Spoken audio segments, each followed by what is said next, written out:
How much do we know about the human heart? Well, many of us would say that the heart is the pump, the muscle that works like a pump, pumping blood throughout the body. If you were to think of it in those engineering terms, would you think of the heart as a pump or perhaps as a generator? A generator of not just electricity, because the heart does send more electrical impulses to the brain than the other way around, and this is cutting-edge scientific research. But what about the pump of life, the generator of life in the human body? Because after all, if your heart stops, so does your life. And I'm talking about your heart stopping not for reasons of old age, but for reasons of illness, premature illness caused primarily by what we eat and how we eat it. And when it comes to that, many of us might have heard that, well, fatty foods and fried foods are really bad for the heart. Well, there's a surprising exception to this rule, and the man that's about to share his knowledge on it is just as surprising, because he's a doctor, all right, but his specialty is electrical engineering. Well, I think that's well in order, because we all have hearts, and if an electrical engineer decides to look into hearts and foods and the engineering of oils and fats that we eat, saturated, unsaturated, polyunsaturated, what is the meaning of all of this, and which are the healthiest? Well, sharing my conversation with Dr. Kwaku Chiamah, because I'm going to find out what, who, why, when, and how much. If you want to do that, it's easy. Just post your thoughts onto my page on Facebook. It is TV3 Sunrise. Just find it, like it, and I hope that I like what you post. Good morning and welcome to Sunrise, Doc. Good morning, thank you. Good morning. Well, I just love some of the information, the background information that you shared with me earlier on, and that is to the effect that prior to World War II, there was relatively little heart disease, and heart disease was considered to be an ailment of the affluent, sort of in the way that we consider potbellies to be a sign of affluence. In the United States, prior to World War II, many people thought that if you had heart disease, then you were very wealthy and you lived a certain kind of lifestyle. But then after World War II, the rate of heart disease suddenly increased. And you trace it back to the introduction of certain kinds of oils into the American diet. And immediately after that, well, 30 years later, just barely a generation later, the rate skyrocketed. I think you can take it from there. Well, in 1911, Procter & Gamble introduced hydrogenated, unsaturated vegetable oils. Hold on, Doc, that sounds very scientific. Hydrogenated, unsaturated vegetable oils. Yes. What does that mean? Well, before 1911, the oils being eaten were mainly butter, animal fat, coconut oil, palm oil, palm kernel oil, shea butter, and cocoa butter. They are known as saturated fats. Rarely did anybody eat oils from cottonseed, corn oil, soya bean, sunflower, such oils. They are known as unsaturated vegetable oils. And we know generally that they are the ones that are healthy for us, because we are always told that saturated fats are bad for your heart and unsaturated ones are better. Well, this is the lie that has caused the problems which resulted in the heart diseases and now many other diseases. As I was saying, based on your question, the scientists developed a process for adding hydrogen to the unsaturated vegetable oils so that they will try and make them suitable for food. Because if you use those fats for food, they became very rancid in a very short time. They had a short shelf life. So adding hydrogen to such fatty acids or fat, they called it hydrogenated. And doing that, it resulted in what is known as margarine. Now, so since 1911, the diseases on the heart started showing up. Before then, it was rare in America, in Europe, and all over the world because such fats were not eaten. Up till the Second World War, as you rightly said, these diseases were really rare. Now, as the story goes, fat was expensive from those saturated fats. And these unsaturated fats were more or less free. Cottonseed was a byproduct of cotton. And also, after the Second World War, petroleum products took over as lubricants for engines. Hence, there was the need to find a way to use the vegetable oils, those unsaturated vegetable oils. Now, to keep the farmers in work, the scientists managed to develop these processed unsaturated vegetable oils. And after the Second World War, a lot of them came into the market. So that's how these fats became food. But for centuries, they were not eaten by anybody in the world, from the Arctic to the Antarctic, from Alaska to Japan. So this is the situation. But you mentioned that prior to this, most people did not eat unsaturated oil. We ate saturated oils. Yes. And you said that the sources of these oils were palm kernels and a couple of others. Is that to say that these might actually be healthier for us? Definitely, they are healthier. Well, we will go into the science of why they are healthier. But before I do that, it will be necessary to show why the hypothesis that saturated fat causes diseases. Now, as the diseases started rising, the problem of the new diseases became a great concern to the doctors, and the alarm was raised. So extensive research work was done. The pathologists realized that if somebody had a heart disease, the atheroma, that's the plaque that formed in the arteries, were made up of fat and cholesterol. Those days, of course, not much was known about fat and what it did in the body. So they assumed that fat caused it. And the statements which were made was that all fats were causing trouble. But since cholesterol was in that fat, one had to find out where the cholesterol came from. It was also known that if you ate saturated fat, you had a lot of free cholesterol in your body.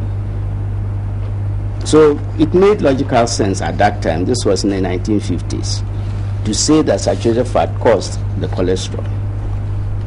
By 1972, it was found that the fat was not just ordinarily in the body.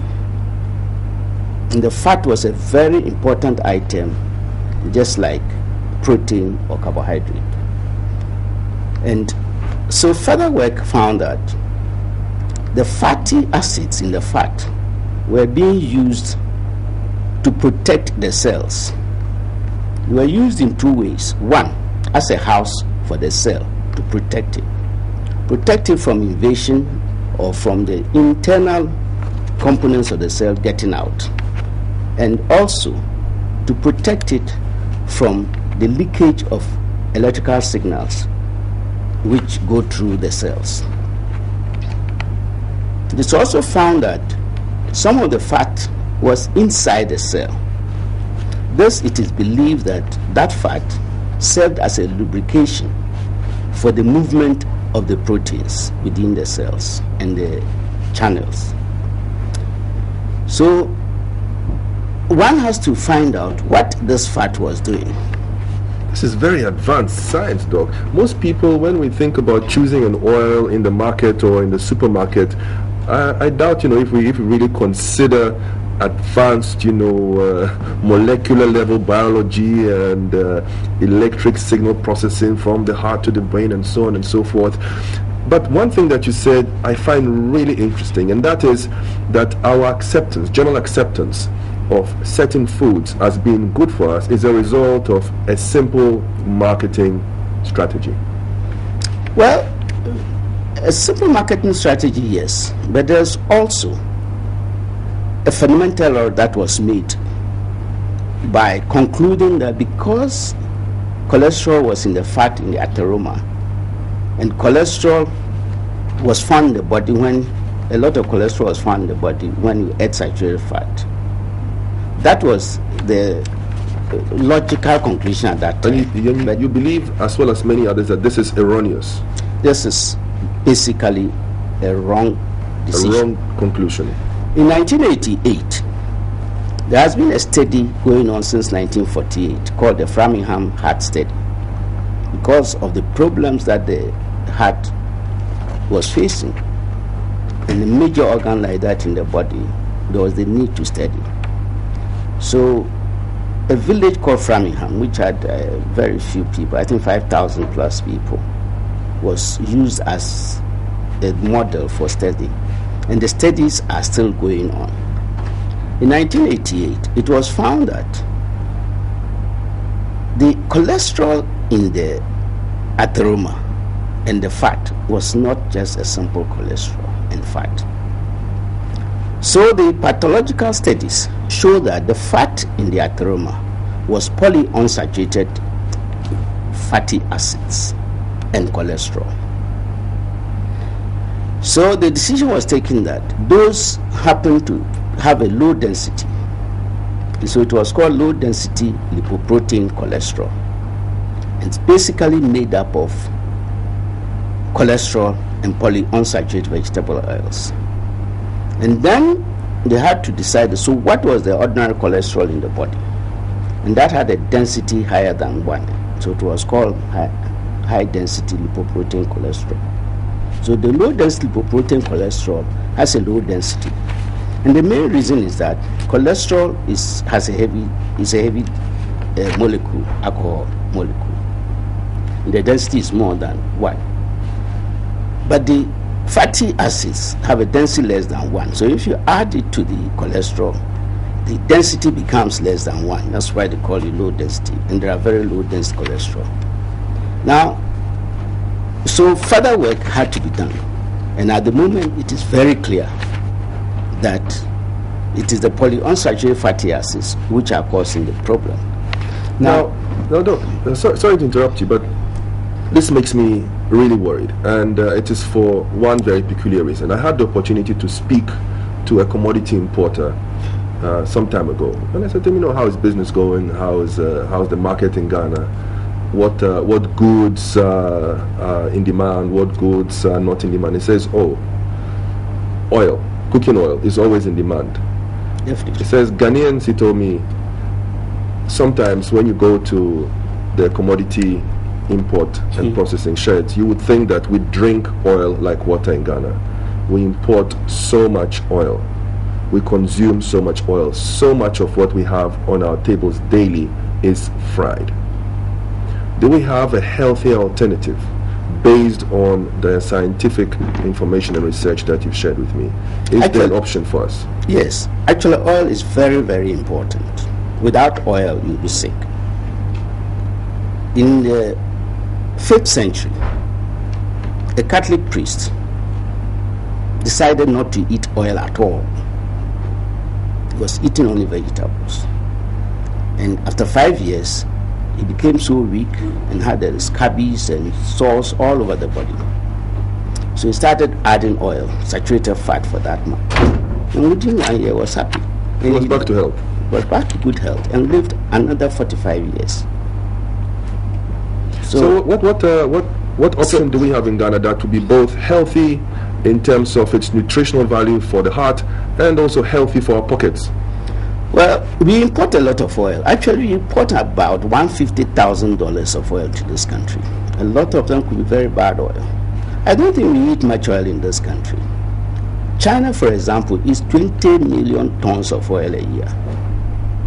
America eats about 4-5 million tons of oil a year. We eat less. We eat less. Or maybe because we are not as many as the Americans or the Chinese. Well, by ratio, you can take 1 to 1. I think we use far less oil. We still eat far less. Yes. But we still have a rising rate of heart disease. Colleagues will tell us that, well, heart disease is on the rise. It's not only heart diseases. Cancers, diabetes, whatever. Headaches, migraine, and all these diseases are from the oil. You have fibroids, you have whites, you have menstrual problems. And all these can be traced to the polyunsaturated fats and oils. All of them. It's because now these are the oils we mainly eat in this country. Well, we are used to the taste of our foods. So if we are to make a choice other than the polyunsaturated oils that are so widely available on the market, I remember you mentioning palm oil, but we don't really fry a lot of chicken in palm oil or plantain in palm oil. What could we choose? You know what our women do? If they want to make food item to last, they use palm kernel oil or coconut oil. The women who fry fish, they will not use any of these unsaturated vegetable oils. Is it because of price or for some other reason? It's more expensive than the unsaturated vegetable oils, but because it doesn't go rancid quickly. That's the only reason. They know. And most people know. There are certain people who will not touch any oil for food except palm kernel oil, coconut oil, or palm oil. Are these oils actually good for the heart? They are very good for the heart. They are good for the eyes. They are good for the sex. They are good for any part of your body. But what you're telling me now, Doc, seems to run directly in the face of conventional thinking. People would say, well, it's the other way around. It is the palm oil that is causing a lot of our heart diseases because we like eating palm oil so much traditionally and so on and so forth. What would you say to people who might say that? Look at it this way. Before the 60s, when we were not eating those oils, these diseases were not there. By the 60s, when the bean tools arrived and they had pot bellies, we called them rich people. Everybody wanted to be like them. But they didn't know that pot belly was caused by these oils, the polyunsaturated vegetable oils. And they were diseases. Now it's known that if you have pot belly, then you are a candidate for diabetes, heart attack, and all that. I have examples. But the issue basically is this. You want to know about how oils affect the heart. You see, as I said, the oils, especially palmitic acid and stearic acid, which you find in palm oil and shea butter and cocoa butter, they form a wall around the heart, the cells, the heart cells. Palm oil, shea butter, cocoa butter. They have palmitic acid. What about coconut oil? Coconut oil and palm kernel oil and butter, milk butter, they have what is known as short and medium chain fatty acids. And their role is unique in the body. You will notice that when a woman has a child, for the first 6 months at least, when the woman feeds the child with milk, the child does not get sick. It's because the milk has these fatty acids, the short and medium chain fatty acids. And those are the fatty acids in palm kernel oil and coconut oil. And what they do is that when they get into the body, the cells themselves convert them into palmitic, oleic, and stearic acid. By doing that, they get rid of any infection that has taken place, any microorganism or poison that has attacked the cell. And so you find that butter, for example, prevents these diseases in babies. In the same way, palm kernel and coconut oil does that. Hence, the Americans, for example, have made a lot of medicines based on these oils. Well, you mentioned earlier that some of the oils that are actually healthier for us are more expensive. Is there a way that we could make them more affordable or competitive in price to the ones that we currently have, in such wide abundance? Well, except more expensive, it doesn't mean that they are that expensive. For the benefits that they give to the body, I have known a lot of people, including myself, who when they start eating coconut oil, their health bills go down considerably. Actually, some of them have been saying they don't even get the disease that we all tend to have, malaria. I don't know why. But they say they don't, when they go for a checkup, they're all right all the time. So in effect, they are not that expensive. The issue is that you have got something cheaper and you do not know that that is harming you. So you go for the cheaper item. And this is the way life is. If there are two things which would serve the same purpose, you go for the cheaper one. But then, if you get to know, I've been told by many people who eat coconut oil, and I've seen the benefits, that the price we are selling it is very cheap, it's low. Because a liter of coconut oil, virgin coconut oil, in America, is between $30 and $40. Here you get it for about 12 cedis. What is the meaning of virgin coconut oil? And whilst you just hold on, whilst you think about the answer, I want to invite anyone who's watching to actually take part by calling in. If you have a question or a comment, you want to agree, disagree, or maybe ask for further information from Dr. Kaku Chiama, just dial this number 763-470-0302. It's a landline, 763-470. The phone lines are open, and we're expecting your calls. What's the meaning of virgin oil? What does it actually mean? Virgin oil means that the oil has not been heated beyond 100 degrees. Well, below 100 degrees, it's been processed below 100 degrees. The processed unsaturated vegetable oils, before you can get them to the level that will be suitable, you've got to process at temperatures around 200 degrees Celsius. Is that a fact? Well, so those oils have already been heated or cooked, so to speak. Yes. And virgin means that the oil has not been heat processed. It's been processed, but not beyond 100 below, point, far below the boiling point of water. Yes. So the problem that it has to be heated a little is that you've got to get rid of the water, and there are technical means of doing that. You can use a centrifuge. You can use so many other methods. You can use a little heat and make sure the temperature is far below 100 degrees. These are the methods you use. That's why they call it virgin. No heat. Well, we've got our first caller. Doc. It's Victor calling us from Malam. Good morning, Victor, and thank you very much for joining in my conversation. Of course, we are talking about the heart and the effect that fat, saturated and unsaturated fats, in other words, vegetable oils, which have been hydrogenated and we call polyunsaturated, vis-a-vis or in comparison to more traditional oils such as coconut palm oil or soybean oil, have on the heart. Please lower the volume on your set because we're getting a bit of feedback, and then tell us what you think.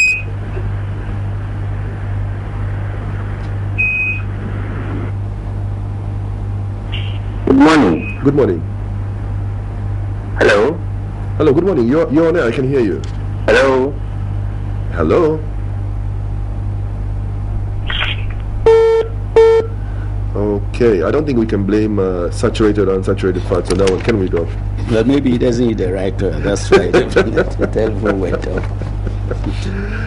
Okay, well, Mr. Ajay Kessie asks, what holds the heart in a position to function? Now, if you were to answer that question with the knowledge that you have on vegetable oils, what would you say to Mr. Ajay Kessie? He's asking, what holds the heart in a position to function, or in the best position to function in terms of food? In terms of food, I would say that the muscles, cartilages, the body is designed in such a way that each part stays at the right place.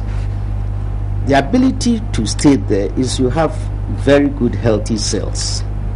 They build up all these things. I mean, if you don't have a good healthy cells, you have a problem.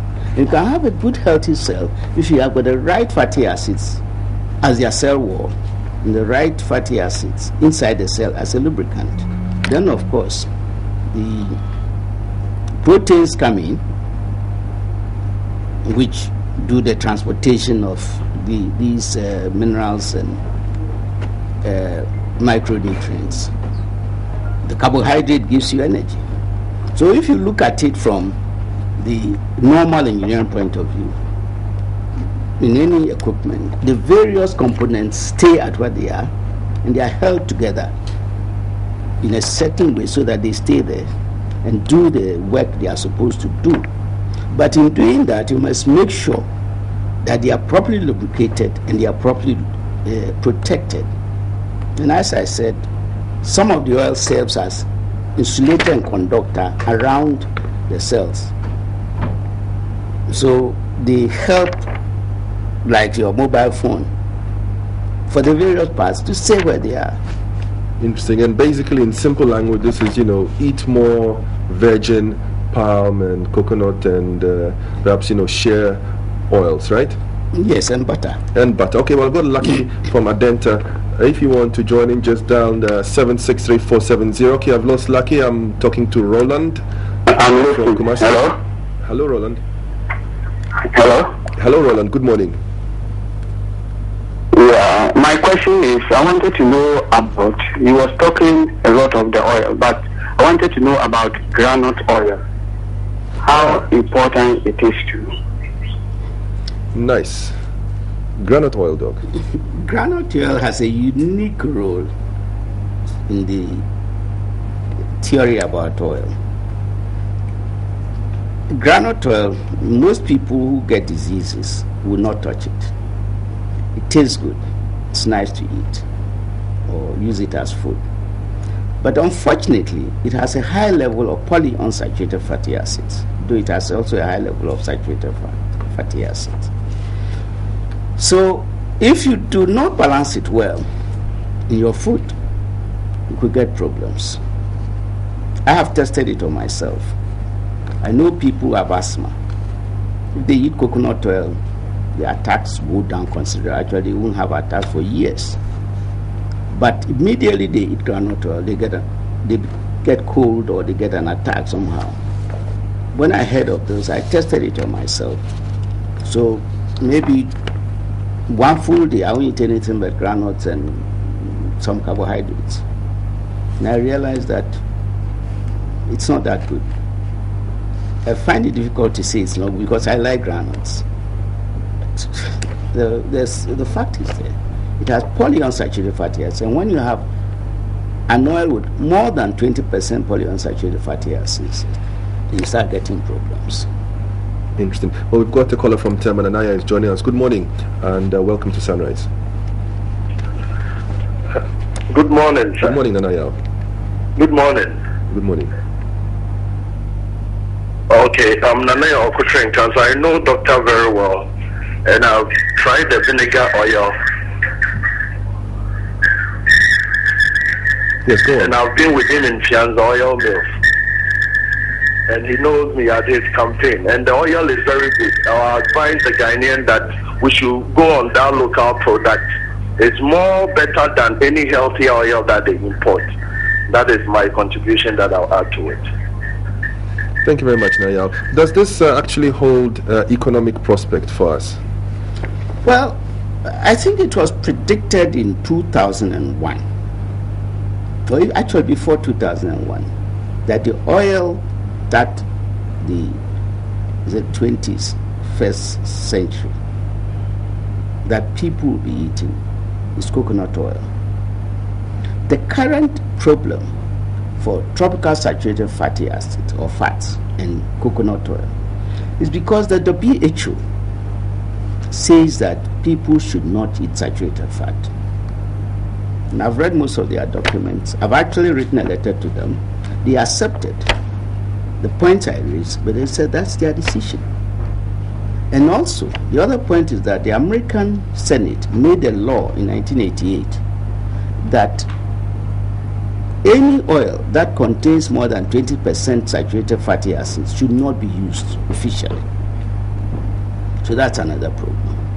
Now, what has precedence?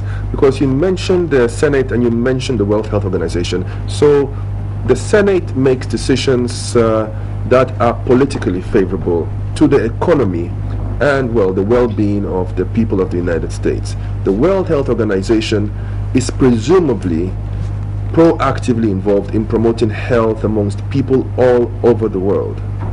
Now, if two such formidable organizations or institutions say A, and there is alternative research that says B, what can we do to find the best way forward? The interesting bit about the statement of the World Health Organization is that they have said that people should not eat trans fatty acids. And the truth about trans fatty acids, they are polyunsaturated fatty acids or unsaturated fatty acids. They are virtually the same. It is, you can't have trans fatty acids being saturated fatty acid. It's not possible. So their statement makes it really unscientific and ridiculous. Based on this, I've questioned it. And they say, yes, they agree. But that's their decision. Now, the issue is that Denmark, based on what the scientists have said, banned any fat that contains trans unsaturated fatty acids. Countries have done this. Yes, America has asked that any food that you sell must have a label showing that it doesn't contain or has not more than a certain amount of trans unsaturated fatty acids. And a lot of people are doing it. Canada has done the same thing. But America says that they are aware. The Academy of Sciences in America has protested to the American government. The scientists in America have protested. Most of the scientists backing tropical saturated oils are from America. And they've told the American government that it's not correct. However, the decision that I think is being followed in America is that they are going to make a new type of oil that does not control trans fatty acids. So they are trying to develop oils from algae. From algae? Wow. Yes. Well, talking about algae, I don't know if there are any algae growing up north, but I've got Majid on the line. Good morning and welcome to Sunrise, Majid. What are your thoughts, comments, or questions on the topic? Majid, you are live on air. I want to know that the granite oil now. They have thickness, they don't have thickness. Okay, it looks like it has come down to a straight contest between Abenkwan and Nkatsi Nkwando. Well, yeah, Nkatsi Nkwando. But there is evidence in the country. I had a big bowl for lunch yesterday, and now I'm beginning to be a bit worried. Well, I was worried too because it's my favorite. Granules especially. I used to eat them. It was until somebody who had asthma told me that, look, it creates problems. So I tested it on myself. And I have friends about my age who won't touch granules. It's good maybe when you are young. But the issue about heart, so far as oils are concerned, the heart diseases start just when you are born. Because when you eat these unsaturated vegetable oils, you start eating them, you start causing problems. You see, as I said, all the evidence shows that it's not only heart diseases, it affects many parts of the body. Anywhere there is an artery and there is blood, you get these problems. And groundnut oil, it's very unfortunate that it comes to groundnut because it tastes good. I like it. Because of this, I've been forced to stop eating groundnuts. Okay, I've got a caller from Takrady, and just afterwards, I'd like to ask you once again about the benefits of shea butter or shea oil, coconut oil, and palm oil. But let's take our caller from Takrady. Good morning. Well, good morning. Hello. I want to know. Hello. Yes, I would want to know about soybean oil.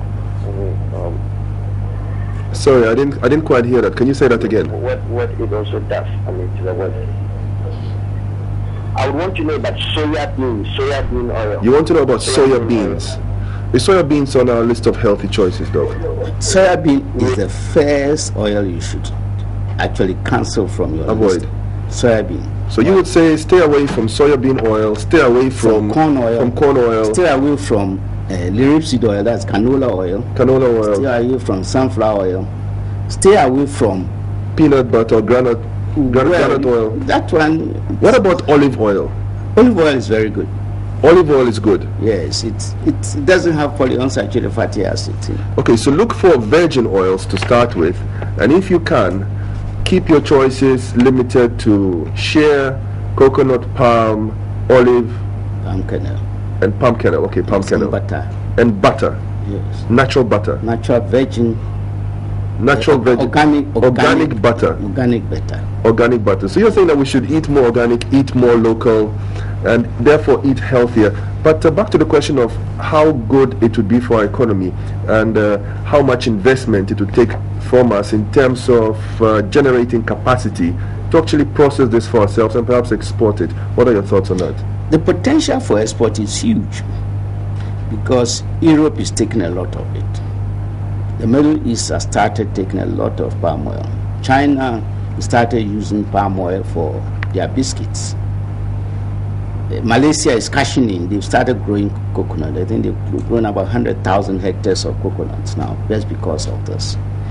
So far as the benefits to the country are concerned, first of all, by eating these oils, which are locally produced, you cut out, you save maybe about $150 million every year or more.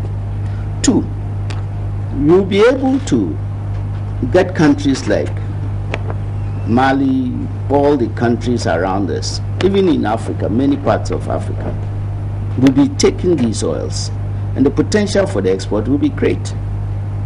The major gain would be the diseases. They will just drop off. And these diseases are very expensive to manage. First of all, you need attendance. So you encumber one person or two people just because you've got some of these diseases. For the doctors to manage them, you need very expensive equipment. You've got to do tests, and most of the drugs have to be imported, operations. So the benefits to a country are enormous. You then have a lot more man hours for productivity. I mean, it's just enormous. I cannot calculate it, but I can predict that if we stop these polyunsaturated fatty acids from the processed unsaturated vegetable oils, within 3 years, most of the diseases will start going off instead of rising. Denmark found out within 2 years after they had banned these oils, the diseases dropped by 25%. And obesity is going down. Unfortunately, they had a problem. They were taken to the European Court for banning those oils. But of course, this is another story. Well, that is another story for another day. But I've really enjoyed my conversation with Dr. Kwaku Chiama, and we've been looking at the role that the oils that we eat, the fats that we consume on a daily basis or a nearly daily basis, the role that this food or this part of our diet plays in the health of our hearts. And if you've been following this discussion, you would know that, well, according to Doc, try to stay as much as possible with virgin oils. Virgin means that they are organic, they are natural, they've not been heated beyond the boiling temperature point of water, they are saturated fats, they are not hydrogenated. We're talking about natural organic butter, about shea butter, about coconut oil, palm kernel oil, and olive oil. And all the rest, well, just look on the label, and just if you have any internet connection, find out what is this about, and you might learn more, you might improve your health.